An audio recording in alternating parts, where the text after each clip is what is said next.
Loving Sairam, sir, and it's really heartening for us to have you in the studios of Sri Sathya Sai Media Center. As the son of the revered Brigadier Bose, sir, who was involved with so many constructions that are part of Bhagawan's legacy, Bhagawan's glory, and Bhagawan's mission today, and as someone who was deeply involved with so many of those projects, as well as someone who came to Bhagawan way back in the 70s, do share with us how your journey began and the various ways Swami gave you the opportunity to become an instrument in his hands.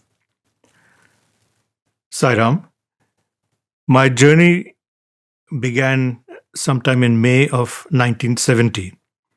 I was about 18 years old, doing a summer apprenticeship with an architectural firm in Kolkata. And amongst the architects working in the office was one senior of mine from IIT Kharagpur, who was a Swami devotee. And the discussion obviously came about Sathya Sai Baba. And as happens many times, we all made fun and we all, stressed on the negative aspects of what we had heard about Swami. And we continued. This senior of mine was getting quite agitated and he said, all right, if we don't believe in the miracles of Sathya Sai Baba, he would take us to someone's house where vibhuti and other things appeared, which we did. We went to this lady's house and we actually saw vibhuti and amrit appearing. To me, it had a very lasting effect and I was completely bowled over by that whole incident. We came back to the office and it continued. Much later, I came to know that my senior Murthy Sudhakar was the grandson of Professor Kasturi. And the experience that he had now seems unique, but at that time it didn't really matter that much. So he was actually the person and to bring me into this fold. And in my family, I was the first. And I went back home to Kharagpur and told my parents about Swami. And this lady had given me a photo of Shirdi Baba and Swami, which we kept in the prayer room, and it continued. And from then on, father got to be involved slightly into the fold until he retired from directorship of IIT Kharagpur in 1974. And after a stint in UNESCO Paris, he came back to India and wanted to do selfless, some sort of service. And by then he had got involved with the Sathya Sai Seva organization in Kolkata and offered to the then state president, Mr. Arun Datta, that he would like to offer his services as an engineer to anything that Swami might be interested in. This was 1975, and there was a conference of all state presidents in Puttaparthi to organize activities around Swami's 50th birthday. After having come here, it was then decided that the construction of the Stupa Stamba, which had started a few months ago, was not progressing well. And the deadline of Swami's birthday was looming near. And the state president of West Bengal suddenly remembered my father's words and mentioned to Swami that there is a retired engineer who has offered to come and work if need be. And after giving a brief introduction, Swami said, immediately call him. And my father left. I don't know how in those days he managed to get into some train and came, telling my mother to close the house and come later on. He arrived here in September of 1975 and given the task of completing the Stupa Stamba before Swami's birthday. The Sarva Dharma Stupa. 50th birthday, yes. The Sarva Dharma Stupa. Sarva Dharma Stupa, yes, that's right. Father, although very experienced engineer, had never worked in the south. and did not realize that the rainy season here actually doesn't end as per North India. It continues. So and Swami had said that the work of constructing the Stupastamba should be given to devotees. There will be some uh, carpenters and some masons, but bulk of the work to be done by devotees.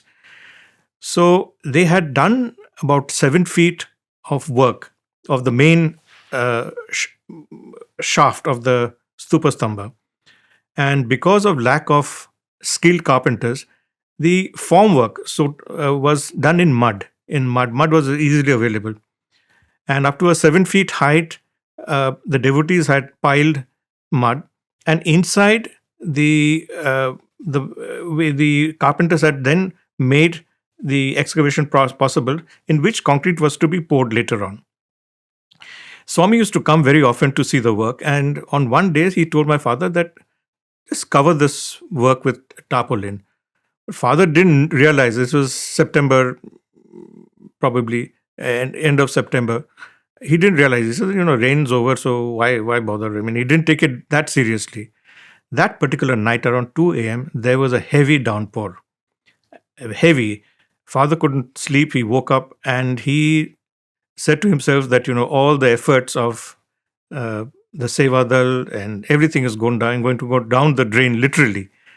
And there was no way that they would be able to finish the job in time. So early next morning, as probably just day broke, he came to see the work, and he expected everything to have washed down, completely gone. To his surprise, he found that it was intact, absolutely intact, not a drop of water. All around there was water collecting, but where this work was done, there was absolutely no damage, nothing went out of it. Swami came by shortly to see the work and told my father, he says, Bose, didn't sleep at night. He said, no, Swami, I didn't. He said, I beg forgiveness. I didn't realize. He said, no, don't worry. Selfless service done by devotees, Swami will never allow it to go waste. So don't worry. Continue with your work. Be careful next time. And so it went.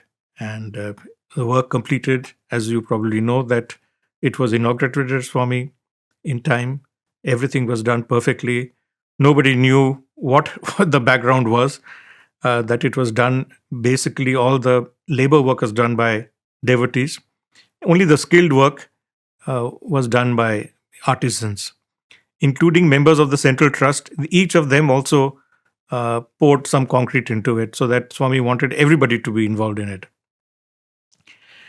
So after the Stupastamba was done, Swami permitted my father, and my mother had come by then, to go back, but said return by Sankranti, January of 1976. While in Calcutta, Swami sent a telegram that come immediately. So they both came, and Swami said that I want you to come with me to Bangalore, where I have the ashram in Whitefield called Brindavan, and I want you to see something there. So he took my parents to Bangalore and told my father that a student's hostel has to be constructed. And the site that was chosen for the hostel was a little away, that is beyond Rajmata of Navanagar's bungalow. And the boys were not willing to go there. They said that we will sleep inside Swami's residence, but they said that we will not go. Even if you construct the building, we will not move there. We are going to stay here. Swami said, how will you stay? You have studies to do. You have no privacy. You are just sleeping wherever it is. So the boys said, it doesn't matter, but we are not moving. So Swami had to find an alternative. And there was this space next to Swami's old residence, which was once a pond and subsequently filled up. So Swami had, before this incident, had called engineers from Bangalore to ask whether a building can be constructed on this. And they said, no, this soil is too soft. It will not support the weight of a building. So we can't do that. He asked father that, Bose, can you build it? Father said, yes, Swami, if it is your sankalpa, and I have done many complicated and difficult buildings while in the army, I will do it. Swami said, fine. So The drawings were finalized. Uh, the structural engineers were brought in, and work started. But in those days, in Brindavan Ashram, there was no family accommodation available. The boys used to all sleep in Swami's residence in the compound, and there were just a few buildings here and there, but nothing for family. Mr. Ram Brahma, who used to be in Swami's residence, got to know this and told Swami that Swami, Brigadier Bose and Mrs. Bose are living apart. They're finding it difficult to, what should we do? So Swami said, all right, bring them, ask them to stay. The room chosen for my parents was once Mother Ishwarama's. Inside Swami's residence, Swami used to stay on the first floor. This was on the ground floor. So my parents stayed in that room for 1.5 years, directly under Swami's room himself. But the room was small, and there was just space for one cot and a little other space. So oftentimes when Swami was not in Brindavan, father used to sleep in the adjacent room, which was the interview room. And so this is how it continued till the construction of what was called later on the Dixit Bungalow, that was next to the main entrance of Brindavan Ashram. That was done sometime in 77, late 77, early 78, when they shifted. But till that time, they stayed there. In between, my elder brother, Colonel Bose, was then posted in Pune, and he had to seek Swami's guidance for a problem that he had in his professional life. So he came, but my father assumed that there's no space inside, so he was making arrangements for him to stay in Kazagodi village. Again, father asked Swami that, Swami, my son is coming and I'm making arrangements for him to stay. He said, why? Let him stay with you. So stay with you, there was just one room basically. So my brother stayed inside. Inside, he and my father used to sleep in Swami's interview room during the night and quickly get up and move over to the other room during the day. And this is how it continued for a while. And so this was something quite unique. And Swami called my brother and told him that, yes, I know you have a problem. Don't worry. Swami has taken over your case. Don't worry. And he created a silver ring and told him, don't worry about it. You'll come through this. Don't worry. It took about 2-3 years, but ultimately, obviously, everything got sorted out. So that was the initial. So the construction of the hostel had started, and it was to be ready by summer course of 1977. That was the first summer course to be held within the premises. So there was accommodation for about 300 students, but the dining hall had to accommodate about 600 as per Swami's requirement, because he wanted the summer course participants to also be able to dine there. So it was ready by the time of summer of 1977. And immediately afterwards, Swami kept on giving my father some work or the other. After this was the auditorium and the administrative and the classroom block in Brindavan. After that, Swami asked him to come to Puttaparthi and do the college building here.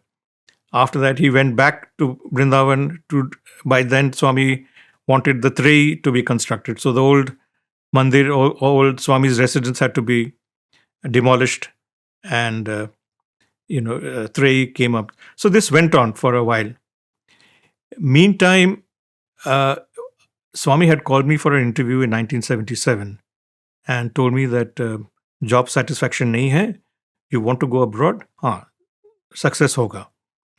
So next year in early 78, I got an offer to go as an architect to Nigeria in West Africa. And I immediately wrote to my father that, can you ask Swami, should I accept the offer or not? So when my father spoke to Swami, Swami said, yes, I told your son, that he will go? Yes, let him accept it. And so I accepted it. And so before I was supposed to leave, I decided to come to Whitefield, seek Swami's blessings and my parents. And then I was to go back to Delhi, from where I would depart for Nigeria. Unknown to me, Swami had told my father that, yeah, let your son come here, but he must get married before he goes. This father didn't tell me that, of course. So I came to Brindavan, and everything was going on fine.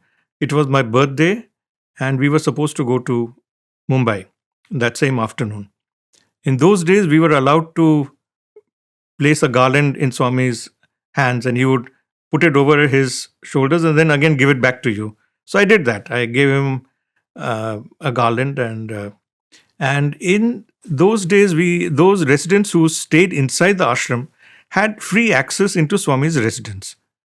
And there was this veranda in front of Swami's residence where we could just sit, and Swami would be going in and out, and we could be just there. So I was there because our flight to Bombay was sometime in the afternoon. I was there just waiting. I thought this would probably be my last glimpse of Swami for a couple of years. I don't know when I'm going to come back. And Swami saw me sitting there, and he asked me, when are you going? I said, Swami, this afternoon. Oh, this afternoon, come.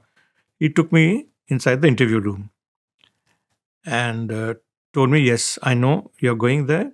Go, but come back after a few years. But you must get married before you go. I was a bit taken aback, and I felt there was no time, I was supposed to go anytime. Swami, seeing my hesitation, said, Shadi karoge to ring there. If you get married, I will give you a ring. So I thought, let me bargain a little bit with Swami.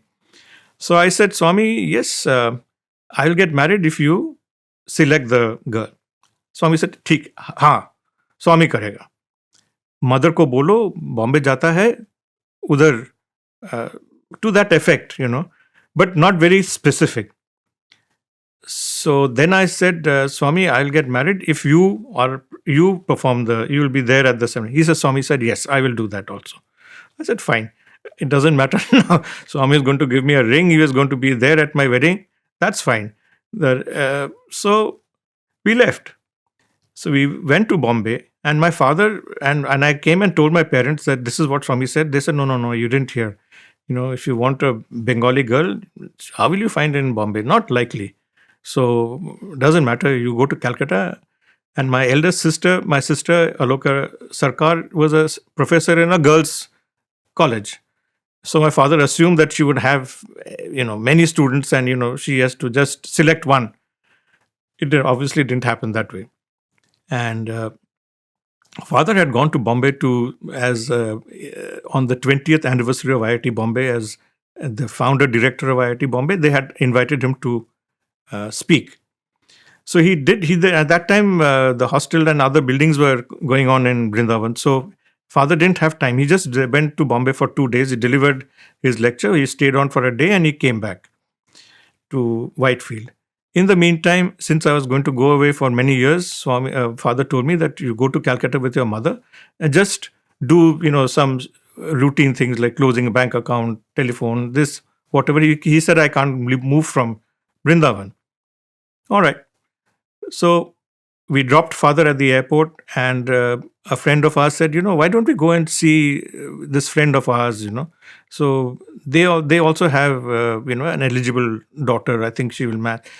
But we went casually. My mother didn't take it seriously. And so we went to my wife's house. And I happened to know her elder brother, who was with me in IIT Bombay. I was doing post-graduation. He was doing undergraduation. And we just dropped in casually and we left. I just spoke to the brother. We had a cup of tea and we left. We went off to Calcutta. In the meantime, after a few days, Swami called my father and said, where is your son? So father said, Swami, he's gone with his mother to Calcutta. He says, why? He says, Swami, to look for a girl. He said, who asked him to go to Calcutta? The girl is in Bombay. Why has he gone to Calcutta? Now, father doesn't know anything about this, because this was after he had come back to Vrindavan. He didn't know where he had gone, which girl Swami is talking about. So he was absolutely confused. So he immediately called up my mother and said, "Did you see any girl in Bombay?" She says, "Yeah, we went to this so and so. They're family friends." And he said, Swami, father said, "That's the girl. Drop everything. That's the girl." Swami gave me a real hiding, saying that when I told your son to go to Bombay, why did he go to Calcutta? So that's how we are, our marriage, or it was fixed. And my father-in-law came down to Bangalore to seek Swami's blessing. So my father-in-law both presented, a thali, as was the custom, into front to Swami to seek blessings. And Swami said, yes, that's good. And so the date had to be fixed. So when father asked Swami when, he said, "Abhi, we do it now." So, but unfortunately in Bengal, the month of Chaitra, there is, it's not an auspicious month for marriages. For us, Swami has said it doesn't matter, anything doesn't matter. But obviously, my father-in-law was not a devotee, and so he hesitated. He didn't say anything. And Swami said, okay, if that's all right, don't. So get them married in Bombay and ask them to come for blessings. Which those days there was no internet or nothing. So by the time the letter reached me in Delhi, by that time I had reached Delhi, I was very disappointed, because my attraction was that Swami will perform the ceremony, or at least preside over the thing. I was very, very disappointed, but nothing could be done. So we got married in Bombay and came down to Whitefield, only to be told that Swami has already gone to Uti. So we followed him to Uti, and Colonel Jogarao was there in Uti, and he asked me that, "Okay, have you brought your wife?" I said, "Yes." "Okay, sit." Then Swami came around, asked me, "Where is your wife?" So I pointed out on the ladies' side, and I think she went across to that side, and she did pranam, and he told me that either nahi, he gave me a date, I think 3rd or 4th of May 1975, we are going to Brindavan. वहाँ पे Brindavan में तुमको bless करेगा. All right. So we came down to Brindavan. Swami called us, gave my wife sari and jewelry, and gave me the promised ring and Angavastram, and told my wife, next year son lekar aana. Come next year with a son. And she's not from a devotee family. We are just married. It's an arranged marriage. We don't know each other. I mean, really. And she was, she didn't know how to react to that. And I had to leave for Nigeria. And, my tickets had come and everything was done. So I left in a few days' time. She had to stay on in Brindavan and attend the summer course of 1978 as a guest. And after that, she came back, and Swami told her that, all right, that he in fact told her the date on which she has to travel to Nigeria. The exact date, she said he go on 14th of July, I think. So the ticket was booked for that day, and she came. So we came back as Swami had ordained with a 2-month. My son was born in India, and we brought him as a 2-month-old infant to Swami in January in December of 1979, and to be named. And Swami, by that time, father was building the administrative block here in Puttaparthi. He was very busy with his work, and Swami called us and named our son. He said his name is Sai Gunaranjan. I'm naming him. He created a gold necklace for him, and he explained the meaning of Gunaranjan. Then he came to my wife and said, "Amma, you'll have one more child. Will be a girl, and I'm naming her Sai Sumana." Again, he explained to us what the meaning of Sumana, Suman, but he didn't say when. So so we left, and Sumana was actually born 7 years hence. So this is how it happened. And in the meantime, father was busy with various buildings one after the other. It was one finished, the other would start. This went on, the college administrative building in Parthi, the college buildings, the hostel building, uh, Trayee hostel and auditorium in Brindavan, all went one after the other.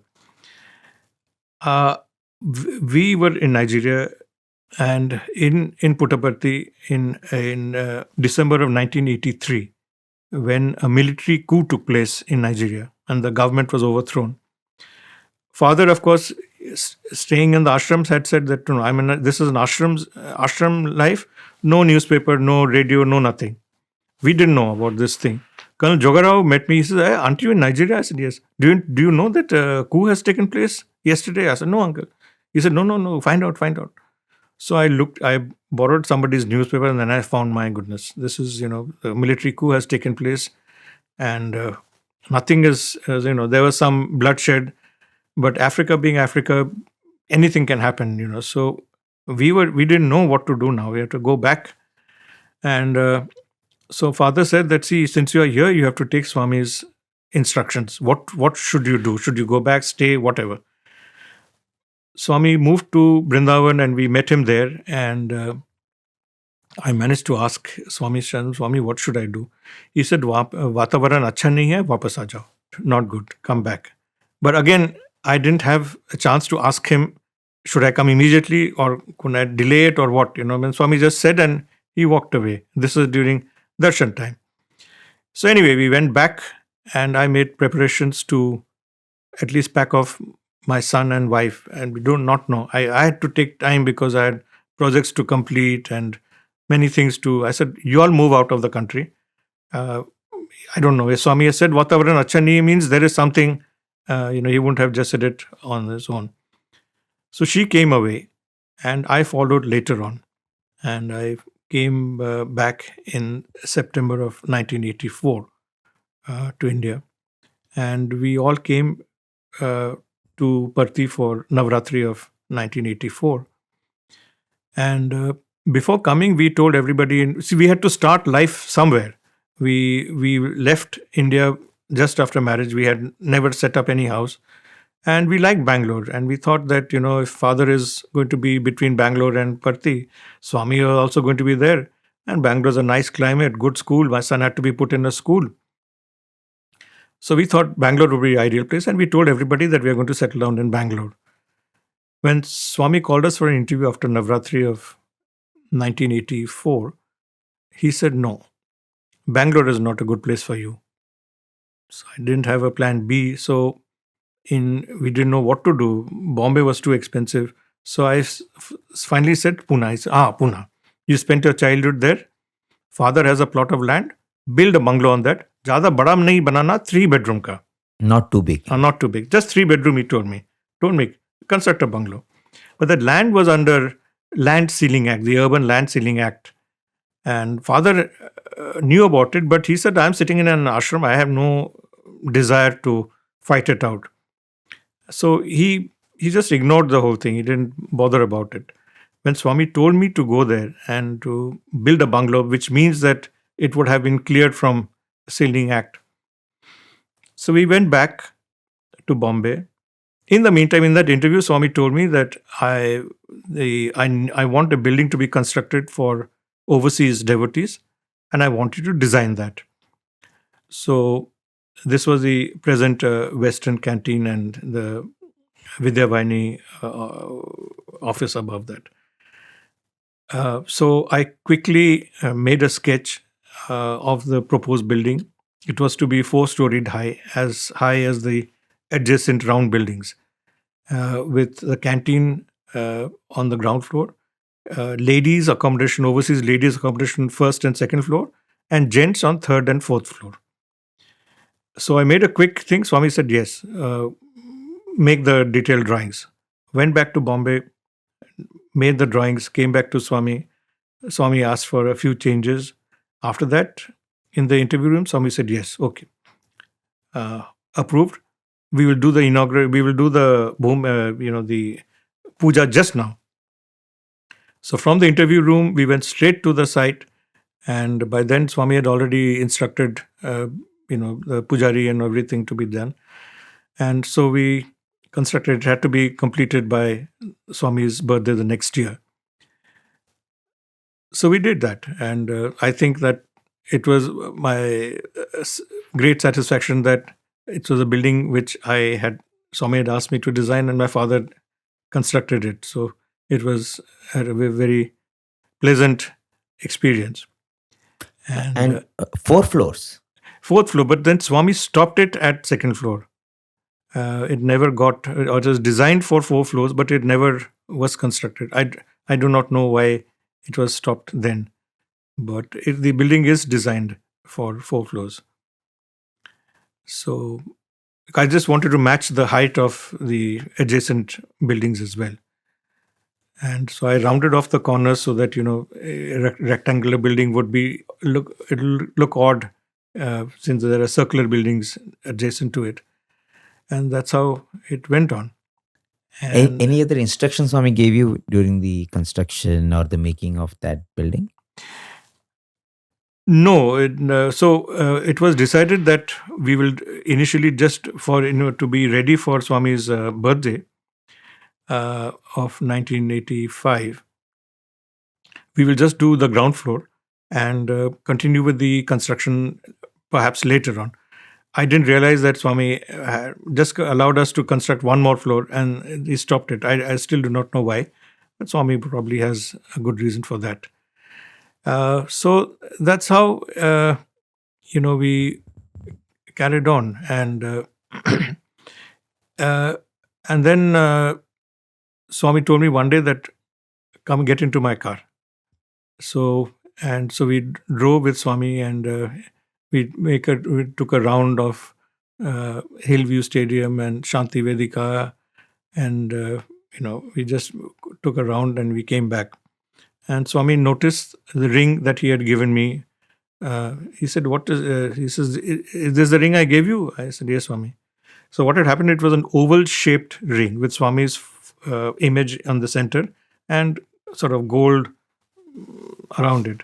So since I'm an architect and I have to go to site, perhaps it got chipped. So Swami looked at it and said, "Hey, what is this? This is Sri Lanka's map. It's got chipped." And so he went back and then he called me and he replaced he changed the ring to another one, which was rectangular, again with Swami's image in the center, but more rectangular. So again he changed that once more, and he's given me this present ring that I'm wearing right now. So that's how it went. And in the meantime, I asked Swami, I said, "Swami, my son needs to go to school." Swami said, "Oh, Uti mein do. Swami ka school hai, central board, English medium." I said, "Swami, fine." Then he said, "No, let him be there. He's small. I will give him admission later on." And so he did. And so that's how we carried on. So this is, I was not directly involved in other projects. I used to, most of it happened while we were in Nigeria. And after we came back also, whatever construction took place, I was there informally assisting my father for a short duration, but I was never officially asked to be a part of the design or supervising team. Until 1991. Oh, of course, 1988, as you probably know, my father had this incident on Vijayadashami Day. Swami wanted the area around his mandir to be concreted, because the sand used to get very hot during summer, and Swami felt that the devotees had to bear this inconvenience. So he wanted the whole area to be in concrete. And this task was given to my father, and with the instruction that it has to be completed before Navratri. And it was just maybe in 2 months he had to complete everything. And Swami said that make sure that rainwater does not collect. So it had to have proper slope, and so that there's no collection of rainwater. Father worked day and night to complete that. and he was absolutely quite exhausted. So day of Vijayadashmi, then it was 20th of October 1988.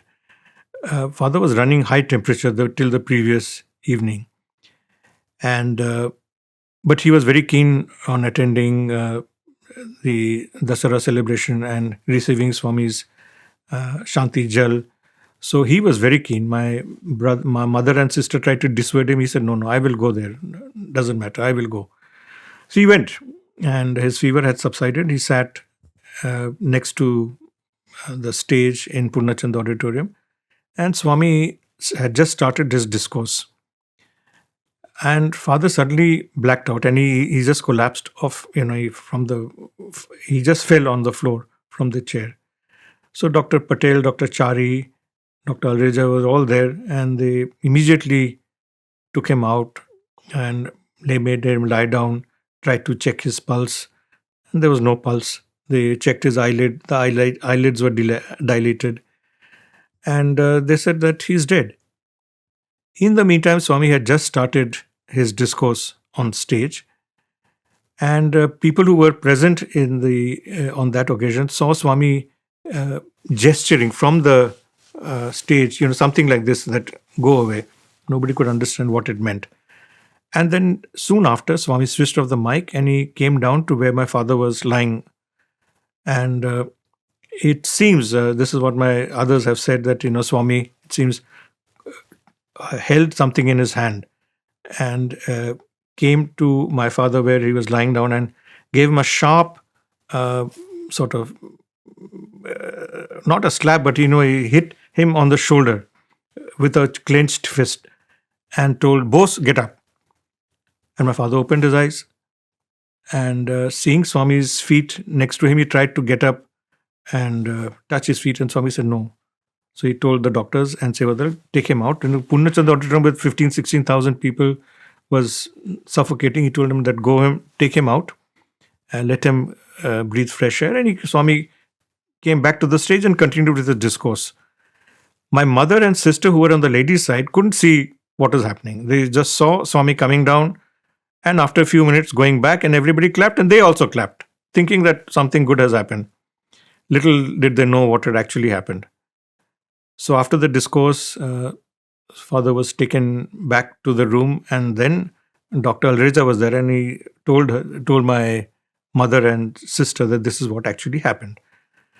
And Swami was leaving for Brindavan a few days hence, and he called my father for an interview and created a Shiv ling and told him that do abhishek of this ling every day and drink the water.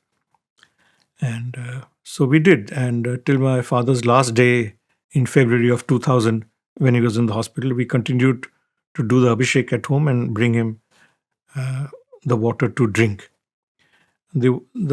As my father's wishes, the lingam is with me in Pune, and we take it with us wherever we go. So it's right now with us in Puttaparthi. We'll go back with us back to Pune tomorrow. Talking of health problems and issues within the family, back in the mid-90s, 94, I would say, my son was already a student here in Prasanthi Nilayam, in the school. My wife had some gynecological problem while in Pune, which required a surgery. In the meantime, we were both volunteers with a cancer support group in Pune. And a drug company, a pharmaceutical company, had given a grant to conduct mass screening camps for cancer amongst ladies above the age of 40 and who have had children. So they wanted to create a database of ladies of different social groups, so right from the lower income to middle income to whatever. So the doctors had told us that, convince your friends, relatives, ladies to come. It's a free screening camp. And, So my wife went around telling her friends, and then she realized that, she should do it herself. Because if they ask her any details, she'll not be able to say. So she decided to go for one just to get the feel of what is involved. During routine ultrasound examination, which was a part of that whole thing, she was detected with multiple gallbladder stones, which she had no symptoms, nothing. It was just out of the blue. So the surgeon saw it and said that, see, these have to be removed. And she says, you're young now, but it's not one stone, they're multiple stones. They will surely enlarge, and then it will give you such pain that you'll not be able to bear it. So I would suggest you surgically remove it. And what we can do is we can combine it with your other surgery that was required, so that you don't have to come to hospital twice, and we'll do it in one procedure itself. So my son was coming home to Pune for the vacation between Dasara and Diwali, and that was 10-12 days. So since it was not a very serious matter, she said, why have the operation while he's come from Puttaparthi? Let him go back, and then we will do it. I said, fine. As I was telling you about my father's incident when he died and Swami brought him back to life, that was 20th October. And So the- at that time, we also hear how it is documented. He later revealed that he saw Yes. Garuda Yes. come. Yes, right? yes. Which Professor Hislop, So- Dr. Hislop has documented. So my father saw a big bird hovering around, above his head, about 6 feet of height. He couldn't identify. It was a giant bird. But he, being an engineer, was trying to figure out that how did it enter Purnachanda Auditorium? Because the doors are not so wide. And he was trying to figure out how could it enter into the house. He was not concerned about anything else, but the practicality of how it entered. And it hovered around his from what he could see, and then it went off. Later on, Swami said that that was Garuda, and when he saw that, he said, yes, this is the kind of bird. Apparently, so the Garuda had come to fetch his soul, and then Swami probably sent it away, and that was the gestures that he was doing from the stage. So this is And what, thus giving him a new just life. sending him away. That it's Sending death away death away. and giving him a new life. And Swami, again, so there was a little bit of confusion because it happened so fast that people thought that he just collapsed and he blacked out, and Swami just revived him. And Swami clarified later on that it was not so, that he actually died. And the doctors who were present there said that there was no pulse, absolutely no pulse. And Swami said, I brought him back to life because there is much work left to be done. So it was not just a question of blacking out for a few minutes, and then it could have been, but it was not. Swami actually brought him back to life. So that was 20th October. So after that, we used to celebrate 20th October as his birthday. Oh. So although he was born on 9th of November, 20th October we used to, and Swami would very obligingly call the family for an interview on 20th of October every year. So my brother, sister, and I would all be here to celebrate and Swami would call us for an interview. So as I said, my son had come to Pune for the vacation, and I brought him back here to Puttaparthi for, the session was going to start. And 20th October was nearby, so Swami called us and he told me, "Kya samachar?" I said, "Swami, theek hai, my wife has to undergo an operation." क्यों? वो सोचता है cancer नहीं है, हाँ, कुछ सोचता है कैंसर नहीं है. So he said, she thinks it's cancer because she had actually gone for a cancer screening camp. It's not cancer. There's no operation. He asked me to repeat, no operation. Swami said, I will give vibhuti and let her take the vibhuti. All right. So I came back to Pune and told her that Swami said no operation. All right, no operation. Swami said no operation means no operation. So we informed the surgeon that she was trying to fix a date and all that. So we said, you don't want to. She said, no, look, you're trying to ignore because we have no symptoms, but this will, it'll become very, very painful later on. And not one stone. So we told her that, look, we couldn't tell her why, but we said, we don't want to do it. She must have thought whatever, And the problem that she had for the other thing, that sorted out within a few days. And we completely forgot about this gallbladder thing completely because it never bothered her. And we just forgot, completely forgot. 30 years after that, in 2016, my wife had dengue fever in Pune and had to be admitted to hospital. So as part of the hospital's routine thing, the ultrasound, chest X-ray, everything was to be done. But it was an emergency. Her platelets had fallen, so she had to be admitted at night. And I was not prepared. So the next morning, they had to take her for these routine tests. So I requested one of our lady side devotees. I said that could you be with her for 2 hours? I'll just finish some urgent work and come back. She came and I left. I came back 2 hours later on to find that she's still not in the room. I thought it will not take long. So I asked the nurse, I said, where? She said that she's in the sonography room. I went down to the sonography room. She's in a wheelchair because she's absolutely exhausted. She can't walk. And I said, what happened?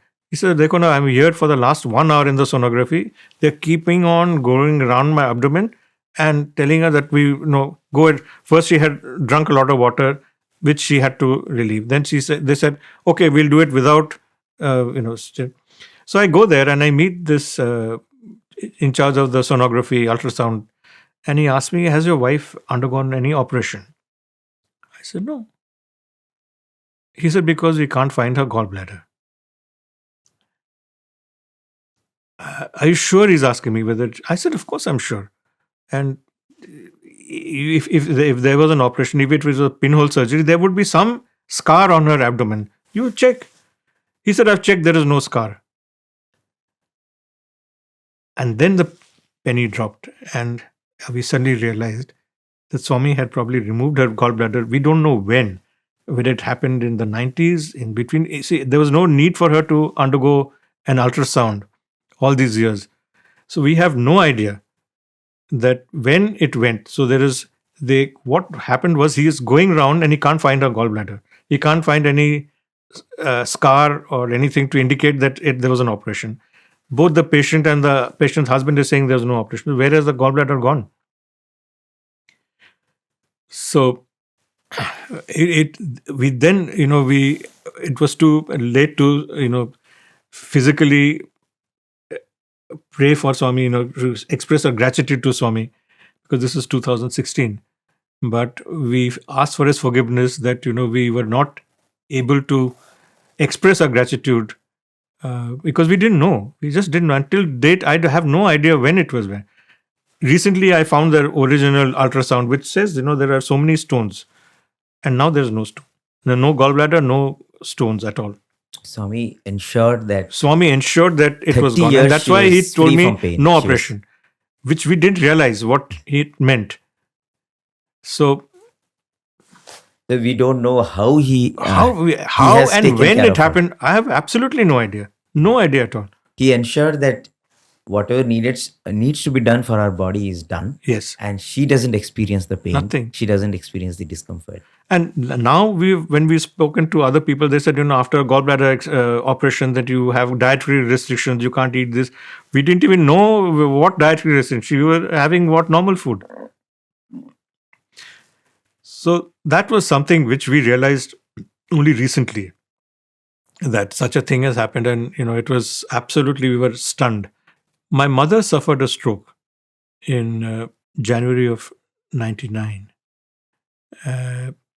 She cooked the food for the day, and she came to and just sat. And my father came from outside, for mother sitting, just still. And he couldn't. He asked her, "Rani, how are you?" And she didn't respond. So there were doctors passing by our flat, and he called them, and they said that I think she should be removed to the hospital. So devotee's car was nearby, and so she walked to the car, and she was brought to the super specialty hospital. And this was then MRI showed that there was a stroke and there was a clot in the brain. And so the doctors started giving her, blood thinners and whatever. I was told, my brother, we all came immediately, my sister, brother, from wherever we were. We came back to be with the mother. And she would see us, and after a while, she would just indicate. She couldn't speak. She had lost the power, but she could, gesture, and she would just tell us to go. And we couldn't understand why she's asking us to go. We have come all the way from wherever we have, and why is she asking us to go? We were trying to come up with all kinds of explanation that maybe because the ICU has no window, so she couldn't make out whether it is day or night. Maybe she thinks it's night. The father is alone. That is why she's asking. All kinds of explanations which we couldn't understand. Till the last day, we couldn't understand. And Swami kept sending doctors, Dr. Bhagavat, and go and see how she is. Go and talk to the doctors, everything. And so she passed away. She passed away early in the morning. And I came immediately back to the ashram and sent word to Swami that Swami mother has passed away. As soon as daylight, Mr. Dave, who was part of the trust, he came down with a sari, and he said Swami has sent this sari for Mrs. Bose. This is a Bengali cotton sari of a color which she likes.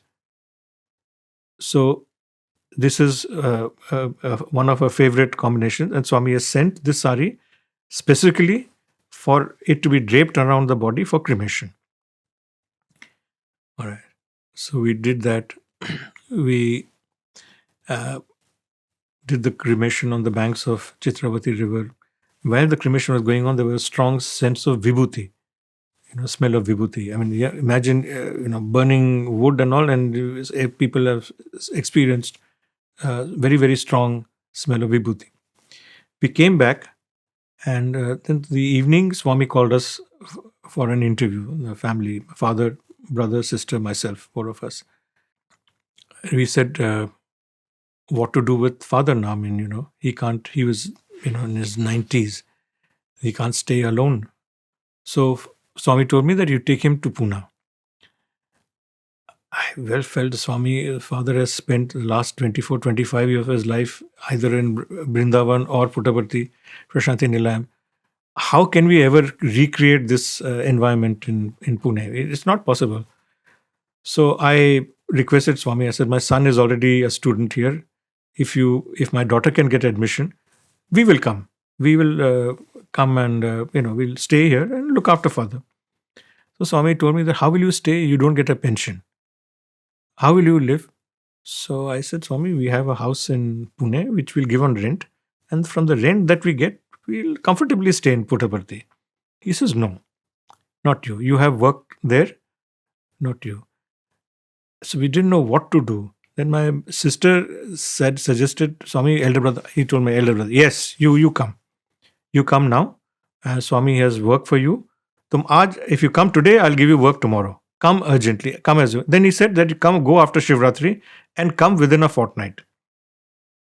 So which he did. And when Swami called us for the interview, he told us that your mother was communicating with me all the time she was in hospital, which we didn't realize. And that was the reason probably that she was indicating for us to go, that we were not disturbing, but we were there. And she wanted to concentrate on whatever she was communicating with Swami. Swami told us this. We had no clue. Secondly, Swami said that do not grieve. This was her last birth. So do not grieve. And she died a Sumangli. And he explained to us what Sumangli meant. And he explained to us also that in the olden times, only pious ladies were given the option of dying without being a widow.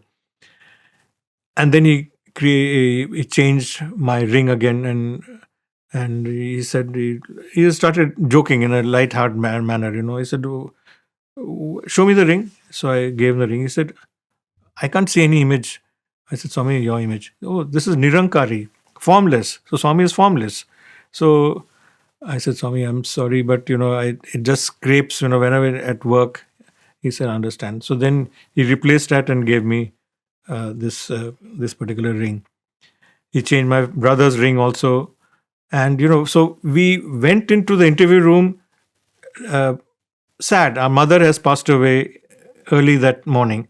And we came out in a different kind of thing. And people were wondering that, what is wrong with this family? That here they have lost the mother and they don't seem to be sad at all.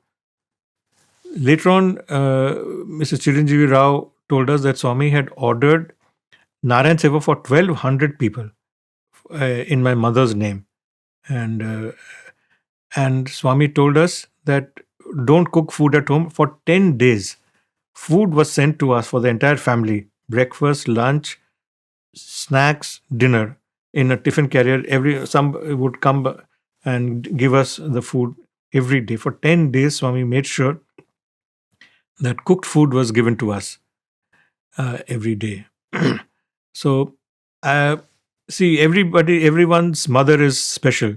And we felt that we had grossly underestimated our mother. She was a loving person, but we never realized that she was, her soul was that advanced that there was no need for her, any other birth. I mean, this was a last birth.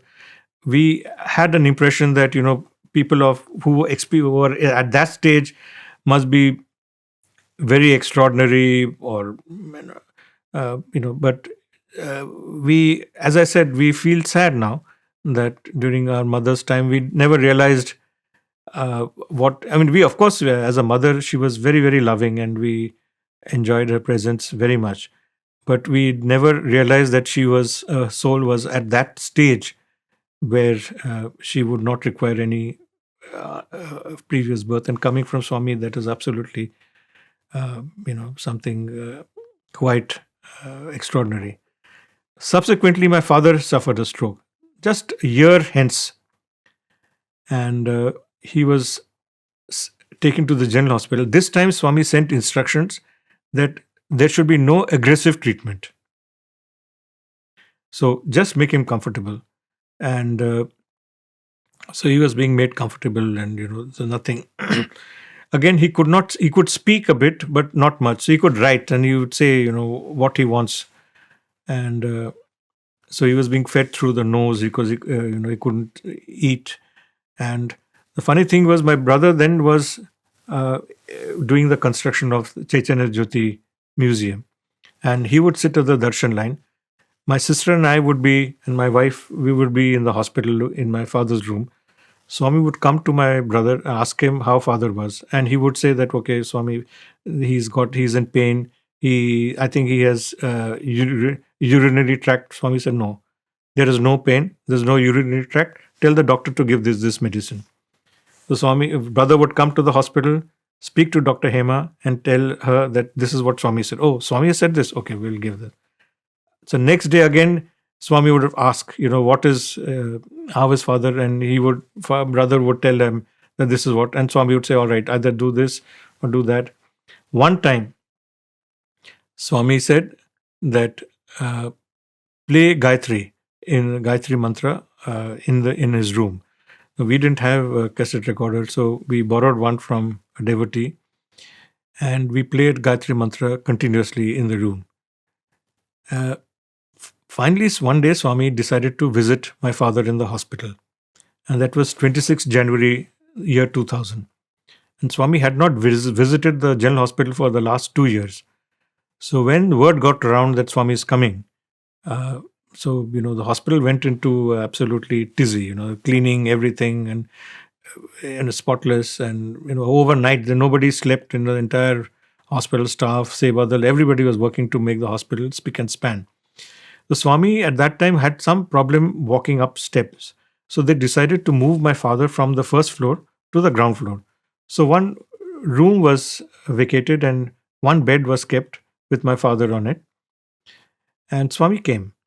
And so father was there, and he came to my father, put his hand on his forehead. Swami asked him, Bose, kaisa hai? How are you? And he said, Swami, I'm all right. What do you want? So he said, Mukti. I want liberation. Mukti? Huh? Milega, I'll give you. And he left. So he went up to the. Then we were there around. So he asked us, where have you? When did you all come? And making just small talk with us. And he was walking up outside to the door of the room, and suddenly he went there and he came back. Apparently, what had happened was, which went unnoticed by us, they had put a sheet on my father, just to cover his body. We did not notice that part of his left foot was exposed. The sheet was not covering his foot. And Swami noticed it. He went there, came back, lifted the sheet, covered his foot, and then he went out. And this was absolutely, what Swami can do for a devotee. I mean, this is something, I don't know what to say, but it was such a touching gesture on the part of Swami that it obviously, has left a very, very deep impression on our lives, that, he could do these things. So, mother was granted liberation. Father too attained that same state. And as you said, while you had seen how father was so busy in Bhagwan's mission, mother was there supporting the father. Yes. And both of them together were given the ultimate freedom that everyone aspires for. We couldn't ask for anything more for our parents. I remember in 1978 when I was going, when I had got this offer from Nigeria and going there. So I asked Swami, I said, Swami, I'm going there. What about my parents? Swami said, parents? Swami, they're with Swami. Why do you have to worry? Swami will look after them. Like he admonished me that, how did you even think of asking me this question? I said, it's just, because we are going away so far, and, so, and he did. And, what else, Swami, if this is not taking care of, what else is?